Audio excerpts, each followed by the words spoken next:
Welcome back to another episode of the Epic Investor Podcast. I'm Rich Jarvis. And I'm Jason Morris. And we're coming to you live from Redmond, Oregon, where we just made an acquisition of a manufacturer. And we're going to tell you the story that what led us here and what we're going to be doing tomorrow. So let's dive in. We did a business acquisition yesterday, closed. We're here on site, and we're going to talk about our first day. Coming at you raw and real at 9 p.m. Pacific time, where it's 10 p.m. Mountain and 11 p.m. Central. And we've been running since about 4 o'clock this morning. So you're going to get the raw and reality of the first day of the transaction. This is what it's like, boys. Let's get started. First impressions of the day started at 4 o'clock this morning. When you text me to see if I was awake. Is that what I was doing? Well, I first want to talk about leading up to today, right? Yeah, that's noteworthy. No acquisition survives first contact with anything. It was a wild couple days there. There's so many documents. This one wasn't complex at all. We were expecting 4 pages. I think we had 15 different documents of minimum 4, if not 90 pages on each one, it seemed. There's some diligence in that. Yeah. So we just acquired a manufacturer out of Bend, Oregon. We've, the first time we met the broker, actually, Jason, you reached out to them December 18th, 2024. And we closed December 19th, 2025. So 1 year and a day. So let's start there. What was it like when you first reached out? You know, you don't ever expect that you will close on the deal that you reach out on. You kind of just cast a net.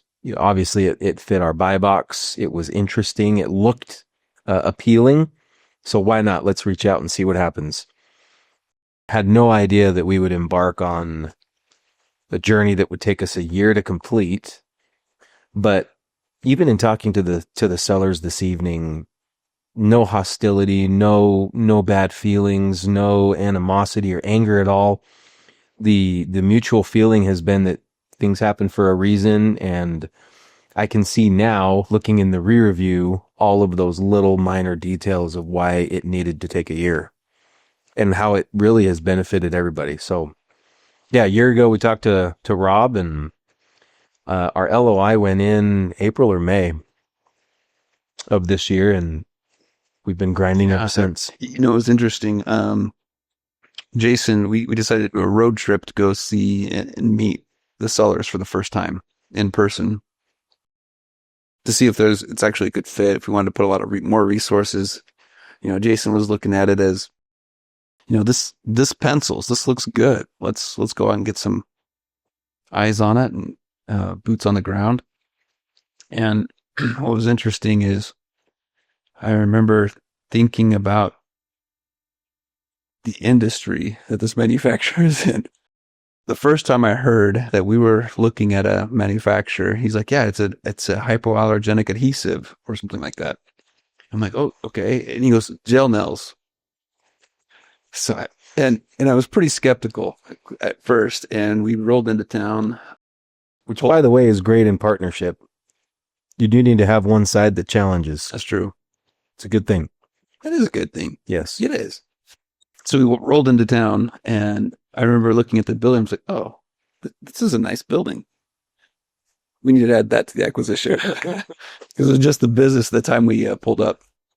But after meeting with them and going through and seeing their operations, how clean it is, how organized, and the breadth of what they were actually doing. I mean, they're distributing in 30 countries. In a former podcast, we've talked about when you buy a business, you're buying processes, you're buying systems. And this has potential to be a flagship type company for additional bolt-on. Think about finding a potential company in the United States that has hit its ceiling because it can't find distribution channels. And perhaps with the right alignment, you could bolt this on and fall right into the distribution globally. And it's interesting because I was not looking at it that way at first. I was just looking at, the numbers, and I wanted to see if the project itself has, and granted, that has to work, right? Sure. But I had a great experience meeting with the sellers. Got to know them, spent 3 hours talking with them one-on-one. And I loved at the end of that 3-hour discussion, they said, this was not intimidating as we thought it would be. Well, look who was in the room. Yeah, you're the calming goat. Well, who knows? I'll take that as calming greatest of all time. Goat. Thank you very much. Deal. No, but it was a fun experience to have. I think it's important to note that they had an exceptional broker that really prepared them for this process. You know, we went in to meet with them in, I think it was April, submitted an LOI by May. We were one of a few offers that they were considering. We obviously were selected, and the broker prepared them by telling them nothing ever goes as planned. And it's not because anyone's doing anything intentional. Just be prepared. I think we anticipated closing by August or September. Yeah. And here we are, December 19th, or today's the 20th, I think. And one thing we didn't want to do is close in December and close to Christmas. Merry Christmas, Rich. You too, Jason. But what was interesting is, fast forward, from April, May, when we came out, all of the due diligence, I mean, it was deep dive into, proving that what they're saying is actually true, right? Then we had to go through and get the appraisals and the equipment appraisals and the phase 1 or the environmental studies. And it was quite the process. And we didn't know if we were going to, you spend the money and you don't know what the answer is going to be. And the answer could come back that this is not a good investment to go forward with, right? That's hard to face. Yeah. Mm-hmm. And then I remember we were intending to do a stock purchase because of the global distribution channels and the licenses and certifications they have. It made sense to do a stock purchase, which would have triggered an F reorg, which is expensive, but it was going to be better to keep those in place.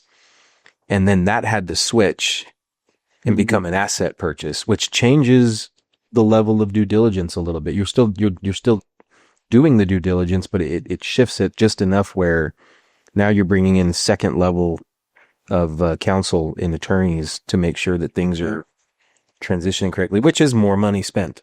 It is. What's interesting is we had 3 law firms on our side working on this project. We had the SEC attorney that was working on the funds. We had the transaction attorney, Taylor. Fantastic. Exceptional. Oh, incredible. And then the M&A attorney, because of the global distribution, having to put the M&A documents together in the right schedules. But we had 3 law firms working together. At the end of the day, if we didn't close, those 3 law firms still expect to get paid. No pressure. No pressure at all. But that's the game, isn't it? It is. If you're gonna play that game, and really in the back of your mind, you're thinking the whole way along, I can't skimp and I can't cut this corner, because you're protecting investor dollars, you're protecting the future of the company, the ability to scale, the employees you're about to inherit. They deserve proper diligence. Mm-hmm. Jason's family's back home, but I had the opportunity to bring my daughter and her husband and my grandson, and my other son, who's your wife, and my wife. Yeah. What an awesome experience to have them here with me. Yeah. And to meet everyone. It kind of, so that's what we're going to talk about, is actually meeting them and what happened yesterday and today. So leading up to yesterday, you can't skip Wednesday and Thursday. Wait, Thursday and Friday. Is that what that was? Today's Saturday. It seems like it's been a long road. Typically what should happen in closings is you go and you close once and you're done. I mean, you sign once, I should say, and you're done. In this case, because of the nature of the documents, there's two transactions. We were buying the business and the building. The title company was doing a simultaneous close on both. And the amount of documents, I was not expecting how many different documents that were needed on this particular transaction. If I'm being honest, I don't think I could tell you all of them right now. That I don't think I could tell you half by name without going through the whole list. Correct. I mean, it was that long. But one thing that just stood out to me, when you take care of people and you treat them right, they will bend over backwards to help you succeed. And I felt that way. There was not a moment the last 2 days of crazy adrenaline rushing chaos where I felt like we were alone. I could trust the people in our corner because of those relationships. Yeah. And what was interesting, even the bank, the loan officer that we were working through, she essentially went to our team and said, whoever wants to work overtime, I'll cover it so we can get this done.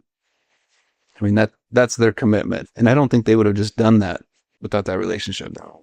No, I agree with you. And then the attorneys, we were getting texts early in the morning and late at night. And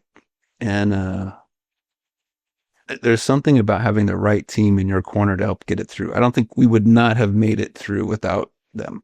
No. It would not have worked. Not a chance. When I say them, I'm talking about the bank. I'm talking about the attorneys. I'm talking about the sellers coming to the table and working with us back and forth. I mean, there was...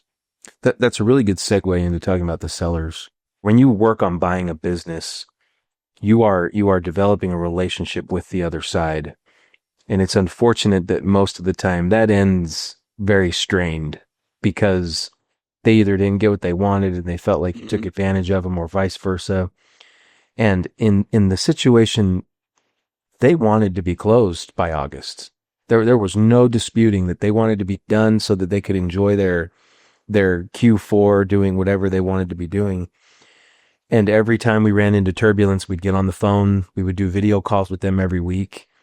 And we would just talk to them about the situation. And because of the relationship and because of with the sellers and because of the relationship with all of those that were on our team and on their team, it survived. It had the best path to success to close. And we talked about this tonight at dinner with the sellers. What would that transition have been like today if we were hostile with the sellers? It wouldn't have been as smooth. We wouldn't have had the buy-in we got from their managers who just found out that their sellers sold to us. And we get to stand there and say, hey, we're your new bosses. That wouldn't have worked if there was this strained relationship. So I can't speak enough. I can't speak enough about taking care of and cultivating those relationships. It was interesting. There was a time early on in the negotiations with the sellers. If you remember this, it was right after we had signed that we were going to buy the business and the building. And we found that something went wrong. I don't even remember what it was. But we had a choice to tell them what was going on or, it was we had a bank loan lined up. Yep. And the bank loan, the bank backed up. That was in June. And we were faced with, do we tell the sellers or do we just keep it to ourselves and kind of come up with another pivot? And correct. And we chose to be upfront and say, this is what's happened. This is what we're doing about it. We're going to these other banks and mitigating that, but it's going to start a whole other process again on closing. And that was hard to do because inside you're like, well, if I do that, are they going to stick with us? But I believe that because we did, and we were upfront and transparent with the things that were going wrong, that it built the trust to get us through to the end that we needed. Well, and I remember that. And I remember being, we talk about fear and greed. I remember fearing the worst on that call, that they were going to say, deal's over, we'll go find somebody else. And everything we had got to that point would have just been lost. And that's a terrible feeling, but to break through that and to lean into that moment, you're really manifesting your character. You're manifesting the kind of person you are in that tough situation, which only built the relationship even stronger in June. Once we closed, and we wired all the funds, and it made it through. So essentially, technically, we were closed. Didn't quite make the recording cutoff. So all the money's in escrow, and the sellers are going to get their funds on Monday morning. But what was it like when you called the seller to tell him that he's not getting the funds until Monday? Well, interesting. All we have been through, there was not a hesitation or a moment's second thought that we're not going to call him, right? It was Taylor, our attorney, calls me and says, "Hey, this is what's going on." And so I told him to call, he was going to call title, and I'll call Jim. I'll call the seller. And I got Jim on the phone and I said, "Jim, how are you feeling? Hasn't this been fun?" Short, small talk. And then I told him, "Here's the deal. All of the money has left the bank and has left our bank account, and it is sitting in escrow. They are not going to make the cutoff tonight to get you your money." And his response immediately, without any exhale of breath, he just said, "It's not a problem, Jason. It's okay. We're done." So I wasn't afraid. I wasn't worried. I wasn't scared. Frankly, it was like the least of the worries of, hey, it's not going to happen tonight, but it's there. You'll see it Monday. Another evidence of that, we learned after closing. We had signed the docs and we'd wired the funds. And then we learned that the title company had found that there was a add-on to the building, but the assessor didn't notice. And so this was back in 2015, 16. Yeah. So quite a while ago, but they hadn't assessed the taxes like they probably should have. And so there was a bill that they said was significant. And we didn't know the amount. But what was really interesting is when Jason called, or actually the attorney said, how do you guys want to handle this? Because this could be pretty bad. All Jason did is says, let's call Jim. And if Jim gives the thumbs up that he'll take care of it, I'm good. Well, and I looked at it, there's three options there. One, you pull back the deal and you tell the seller we're not closing until that's taken care of. That wasn't going to be the best option. Nope. The other deal was you call the seller and say, we're going to hold back money until you get it taken care of and then we'll release it. It's not a terrible option. But again, after everything we've gone through, the relationship that's been created, I knew that we get the seller to commit to that, whether it's in writing or verbal, that they'll handle it. Then it doesn't need to ruin or disrupt any part of closing the deal now. The terms of our contract allow us to go back and take care of that if we have to. But we didn't even have to mention that to the seller. It was, hey, go get and take care of. We're great. We're going to proceed as normal. We'll see you tomorrow for introductions. Yeah, no problem, guys. You got it. Thanks. And I don't think that could have happened if you didn't have that relationship. No. In fact, what would have happened, and I've been in situations when you don't have a good relationship with those you're transacting with. You don't trust that they're going to come through and do it. So you have to force everything else to make it. And then it just becomes nasty. We would have to either do what you said, hold off closing or withhold funds, which then they get upset because now their funds are withheld. Why are you holding my money? Exactly. So it's and then it just breeds more distrust. Well, and consider this was stressful. Like we had bouts of anxiety, we had bouts of adrenaline. I wasn't stressed about Jason.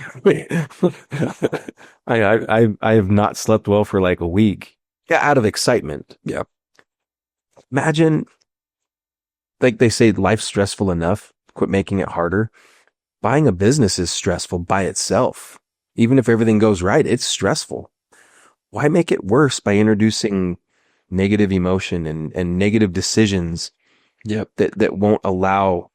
And again, I think of all of the people that we are inheriting with this company. They deserve our very best, and they deserve to send off those sellers in their best form. And I think this is the best way to honor them, all of the stakeholders here. I love that. Love that. Yeah. So we closed, we wired, we got notification that it's going to record on Monday. And It's done. we met, Jason came out and met me at my house out of Middleton, Idaho, 5:30 in the morning. And we headed out. You guys know Jason now through the podcast. And it's, if we can go see a business on the way, we're going to do it. So I actually the day before, I get this text. Let's leave at 5:30 instead of 7 so we can go check out this other business. And absolutely Crazy. And so that's what we did. We went and checked out a business that's for sale. Pretty strong EBITDA. And then we got to our place. We were meeting at high noon. And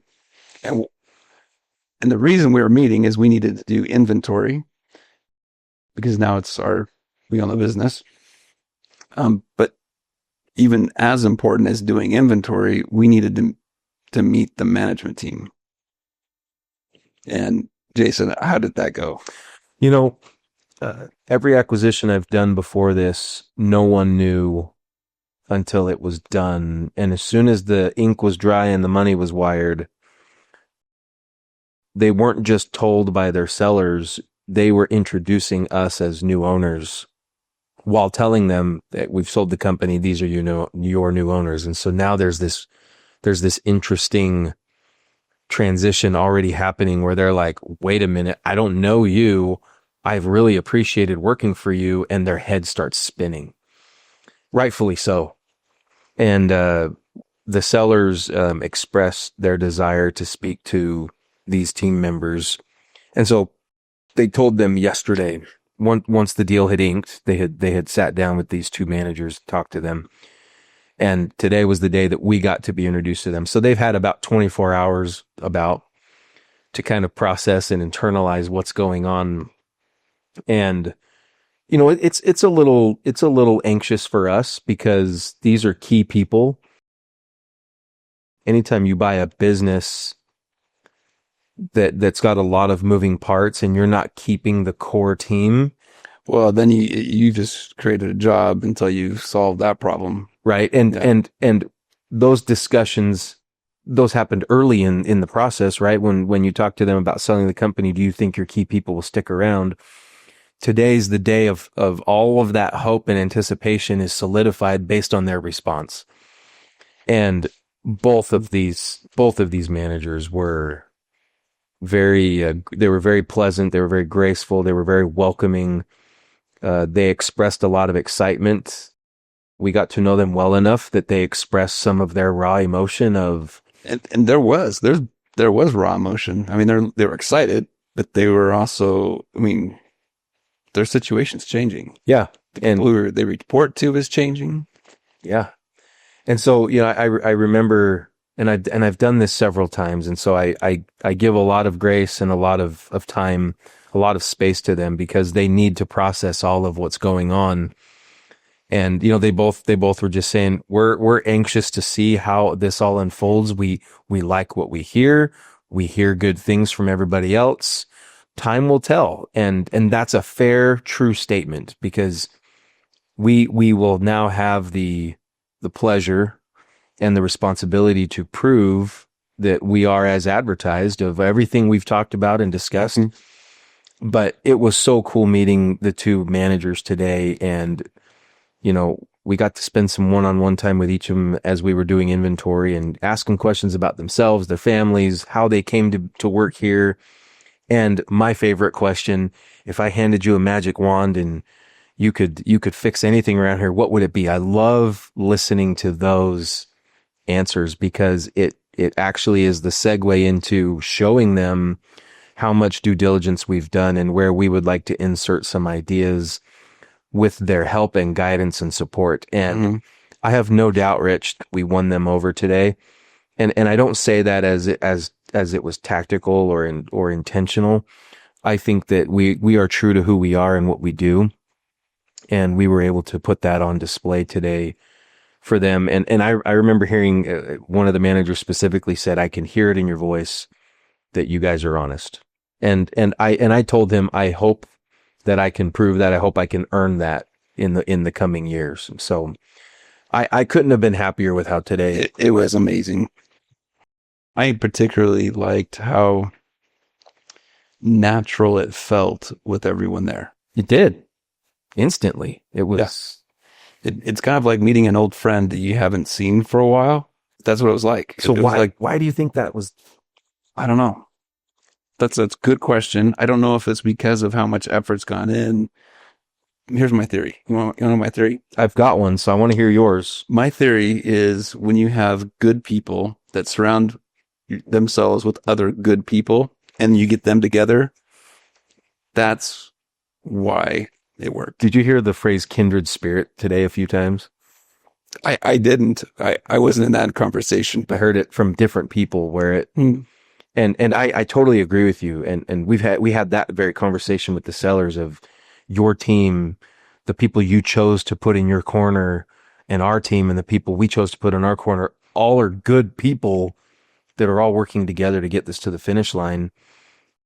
I also think that it probably felt natural because of the prep work that the sellers did with these two managers. They gave them enough of, here's why we chose this group to sell to, and here's what they're talking to us about, so that when we met them, they could say, yeah, we've heard about you guys. And when we spoke, it resonated with what they had heard before. It aligned. Yeah. I think that comes down to how important being authentic is. Hands down. In fact, I heard that today. Jim, the seller, he said, from the very beginning they met us all the way through, even going through the ups and downs, we were always the same people. We didn't change, whether it was a good conversation or a hard one. What a compliment. Yeah, I think so. But I think because of that, they can have confidence and trust you're going to do what you say you're going to do because that's who you are. Yeah. Yeah. And I felt that through both of those managers today as they even opened up a little bit. And here we are, we met them for 2 hours, and they started to open up and share with us, difficulties and struggles and things that they want to see and things they hope to see. And you don't just do that if we introduced ourselves as the new owners and they didn't have any confidence, they would have just said, hey, great to meet you guys. Great. Looking forward to it. And they're out looking for a job right now. Yeah, they would have. Well, yeah, they would have said one thing and done another. Yeah. And the last thing we heard from them today was, we're not going anywhere. We're here. Yeah. We're so excited. We're all in. All in was the phrase. Yeah. So testament to, I think, how both sides were aligned and came together on executing that important part of buying a company. So what are your key takeaways from today? I should have slept better. I was feeling it at dinner tonight. We're sitting there just trying to get away from work, and I was feeling very, very sluggish, a high emotional day. But I think that at the end of the day, my takeaways are that the relationships that you build with people can actually be passed on to the new relationships that you're going to form with people. I love that. I think one of my takeaways was, I think you just mentioned it, that expectations that are set up front matter. Because if you set the right expectations and you live up to those expectations, and you're consistent in who you are through good and bad, that helps you get through hard times. When I say hard, I mean everything. You don't know if it's going to make it through, and you've got hundreds of thousands of dollars on the line. Oh, yeah, I like that. That's really good. And I think it also, people can tell if you're just full of crap. They can tell if you're just BSing them.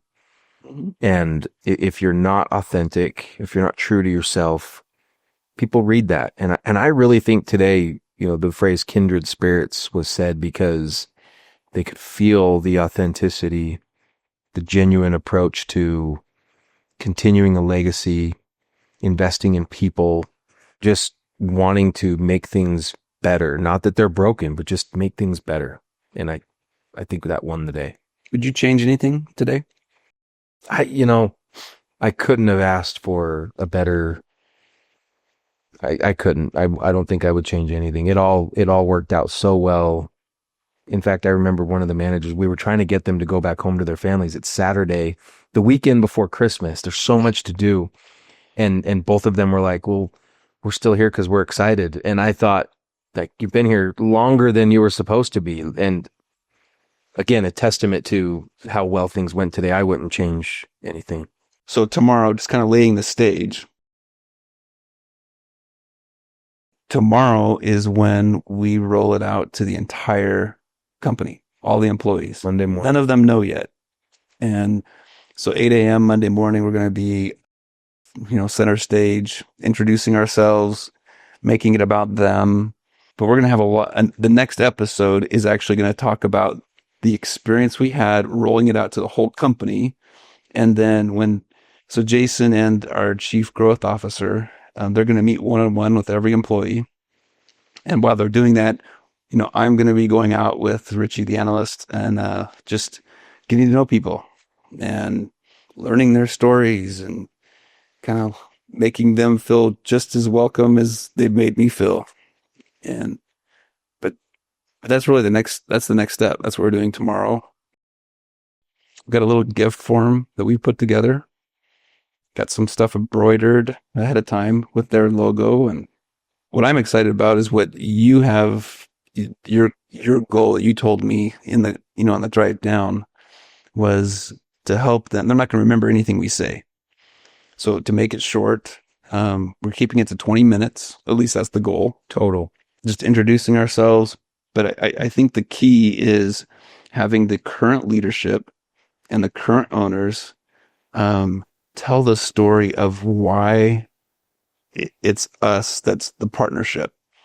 And then in reciprocal, we tell the story of the relationship that we've built with the sellers and the legacy that they've built and what we're going to do and committing to do to help improve and keep that legacy moving. I think that it would be a travesty to stand up there and talk about us and to talk about how awesome we think we are and how, talk about successes of the past. I think all of that it's actually probably more fear talking, trying to get people to just, well, you said such great things, so I'm going to fall behind you because you guys must be really amazing and successful, which is why it's going to be about why your company is awesome and why we believe so highly in it to invest in it and invest our time and efforts and talents in helping take it to the next level. To dive a little bit deeper, if I can, Rich, I remember talking to one of those managers today and telling him, I don't know your industry and I'm not going to pretend to know it, but I'm going to come in and help challenge the norms and I'm going to come in and help break ceilings through your efforts. And you're going to guide me and show me and protect us from making mistakes, but we're going to invest in opportunities. And all he said to that was, awesome. Finally, let's go. Like he was jazzed about it. That's so cool. So yeah. I like what you said, that it's going to be about them and why their company was special enough for this to be our first acquisition. Fantastic. Well, this is coming to you live. Well, in this case, live. It's live. We're still alive. It's the end of a long week. And we just thought we wanted to share our current thoughts of where we're at, what we're doing next, and bring you along with us. Could we even say the end of a 9-month journey? Yeah. I mean, actually, it was longer than that. It was a year, day, but 9 months under LOI, but a year from identifying it and starting to chase it. Yeah. one. And when he says identifying it, it's identifying it and sifting through 450 other companies and making sure that this is the one that he wanted to go for. But what an experience. And I couldn't be more thrilled to do this with Jason and under his leadership in the acquisition side. And it's just been, I've loved it. I'm just full of gratitude for the entire process. The entire, from the investors that have chosen to put their money into it, from the teams that have been brought on board, from the networks, that the relationships that have been created and called upon, to the new team that is already jumping all in. My heart's just full, and gratitude is the best word I can come up with. Love it. Well, that said, we would be also grateful for any likes and subscribes. Yeah. Share comments down below, and until next time. I would love to hear other acquisition stories. I'd love to hear other entrepreneurs that are out there grinding and doing this. So yes, subscribe, share. Well, on that note, things that didn't go well. If you've had an opposite experience what we just described, let's talk about that too. I bet there is some denominators that are common or not, or things that aren't present in those other ones. Absolutely. There's a lot to learn from those experiences. I should have asked anything else you want to say. No, I'm great, man. Great, man. Until next time. Until next time. Good night. Good night.